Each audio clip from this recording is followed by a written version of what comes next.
Assalamualaikum warahmatullahi wabarakatuh. Kami dari kelompok 2 yang beranggota Syariah binti Ma'rifah, Widya Warud Ayu, Bahrudin Ramadan, Windy Septiani, Tisa Revanjani, Syahrul Rofah Febrianti, Ulfi Uswatun Hasanah, dan Wahid Ardiansah yang akan membahas manajemen strategi. Pengertian manajemen strategik menurut para ahli. Menurut Fred R. David 2004, manajemen strategik adalah ilmu mengenai perumusan, pelaksanaan, dan evaluasi keputusan-keputusan lintas fungsi yang memungkinkan organisasi mencapai tujuan. Dan menurut Hussein Umar 1999, manajemen strategik sebagai suatu seni dan ilmu dalam hal pembuatan, penerapan, dan evaluasi keputusan strategis antara fungsi yang memungkinkan suatu organisasi mencapai tujuannya di masa datang. Menurut Pease dan Robinson 1997, dikatakan bahwa manajemen strategik adalah kekumpulan dan tindakan yang menghasilkan perumusan, pelaksanaan, dan rencana-rencana untuk mencapai sasaran organisasi. Manfaat manajemen strategik. 1. Manajemen strategi ini dapat menghasilkan keputusan baik bagi organisasi. 2. Kegiatan atau aktivitas merumuskan strategi tersebut akan membantu meningkatkan kemampuan organisasi atau perusahaan di dalam menghadapi tantangan. 3. Keterlibatan pegawai di dalam merumuskan strategi akan membuat merek mengerti serta juga menghargai produktivitas yang pada akhirnya meningkatkan motivasi kerja.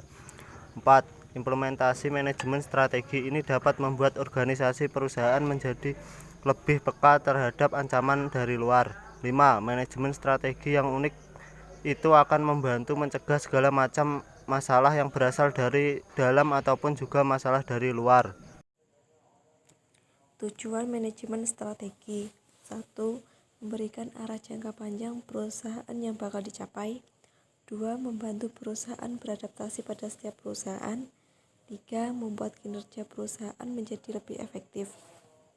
4. Mengaplikasikan dan mengevaluasi strategis yang disepakati dan dengan efektif dan efisien. 5. Membuat strategi baru untuk menyesuaikan dengan perkembangan lingkungan eksternal. 6. Meninjau ulang kelebihan dan kelemahan serta mencermati peluang dan ancaman bisnis perusahaan. 7. Berinovasi pada produk dan layanan sehingga selalu disukai oleh konsumen. Proses manajemen strategi. Tahap 1. Formulasi. Membuat misi, menentukan kekuatan dan kelemahan internal, mengidentifikasikan peluang dan tantangan eksternal, serta mengambil keputusan strategis pilihan termasuk kegiatan yang dilakukan pada tahap formulasi, termasuk juga pembahasan terkait bisnis baru yang akan dijalani atau bisnis yang dihentikan. Tahap kedua, implementasi. Tahap yang harus menentukan sasaran tujuan, mengelola kebijakan dan semua sumber daya, serta memotivasi pegawai, membangun kultur yang mendukung strategi, dan menciptakan struktur organisasi yang efektif pun termasuk ke dalam tahap implementasi. Tahap ketiga, evaluasi. Ada 3 kegiatan utama pada tahap evaluasi, yaitu menganalisis semua faktor internal dan eksternal, mengukur kinerja, serta menentukan tindakan perbaikan. Hierarki manajemen strategi. Ada 2 kategori utama dalam organisasi bisnis, yaitu 1. Organisasi bisnis yang hanya terlibat dalam satu bidang usaha, yang dibagi menjadi 2, yaitu A. Strategi pada tingkat korporasi ataupun manajemen pusat. B. Strategi yang bersifat fungsional ataupun manajemen produksi, pemasaran, keuangan.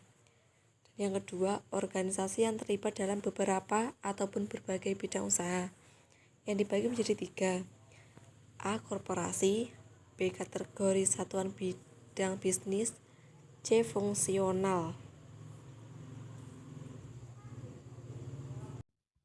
Ada dua aliran strategi, yaitu strategi besar meliputi pertumbuhan, yang kedua stabilitas, yang ketiga pemangkas.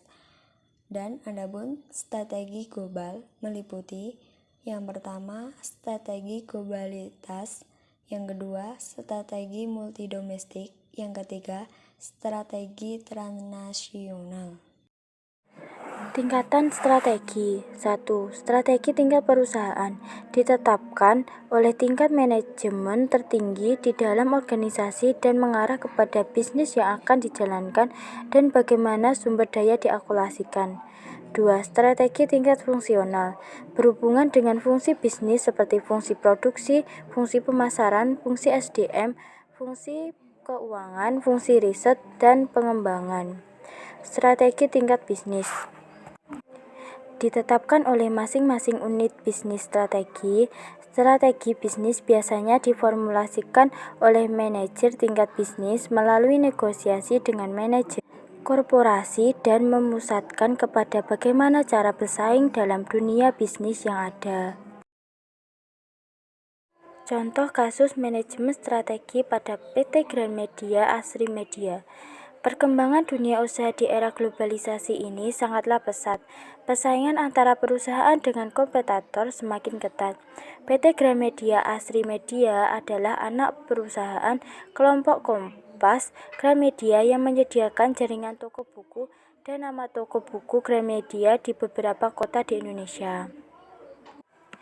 Misi salah satu toko buku Gramedia ini adalah ikut serta dalam upaya mencerdaskan bangsa dengan menyebarluaskan pengetahuan plus informasi melalui berbagai sarana usaha, retail, dan distribusi buku, alat sekolah, dan kantor serta produk multimedia. Ditandai dengan pelayanan unggul, manajemen proaktif, dan perilaku bisnis yang sehat. Beberapa keunggulan dari toko buku Gramedia adalah sebagai berikut. Memiliki jaringan yang luas di seluruh Indonesia, memiliki koneksi dengan penerbit-penerbit terkenal di dalam dan luar negeri, memiliki koleksi buku yang cukup lengkap, menjual barang-barang selain buku seperti alat tulis kantor, perlengkapan olahraga, dan juga toko tersebut memiliki luas dan tentunya nyaman, memiliki fasilitas pemasaran buku secara online, dan memiliki beberapa anak perusahaan. Jadi banyak cabangnya. Kelemahan dari toko buku Gramedia itu adalah, pertama, toko Gramedia itu tidak kita jumpai di kota-kota kecil, tapi dapat kita jumpai di kota-kota besar.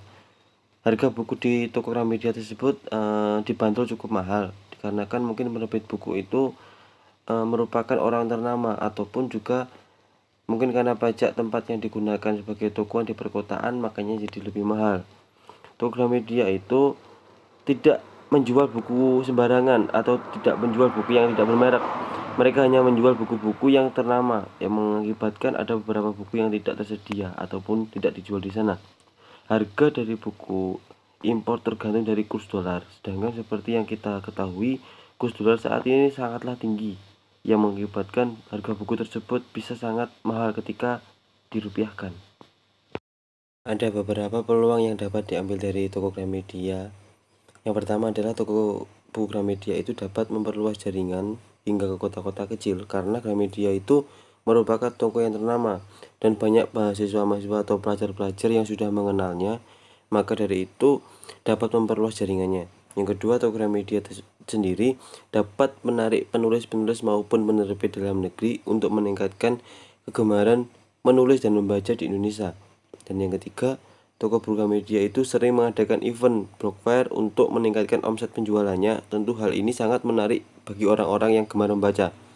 Dan yang keempat, toko buku Gramedia dapat juga meningkatkan kualitas pelayanannya agar pengunjung merasa nyaman dan tidak merasa bosan ketika mereka ada di sana. Jadi toko Gramedia itu banyak-banyak lah, kayak seperti mengadakan job fair atau mengadakan bazar seperti itu. Jadi banyak peminat, dapat pula memperluas jaringannya. Berikut hal-hal yang perlu diwaspadai toko buku Gramedia. 1. Serangan buku-buku bajakan yang lebih murah dari buku yang dijual di toko buku Gramedia. Di zaman modern seperti sekarang ini seringkali kita jumpai film-film bajakan, tetapi bukan hanya film tetapi buku pun juga sering dibajak. 2. Persaingan dengan toko buku lainnya yang menawarkan beberapa fasilitas. 3. Persaingan pemesanan buku secara online seperti dari Amazon.com, Kaskus, dan lain-lain. Cukup sekian yang dapat kami sampaikan. Apabila ada kurang lebihnya kami mohon maaf yang sebesar-besarnya. Wallahumma fiqh ila qomitorik. Assalamualaikum warahmatullahi wabarakatuh.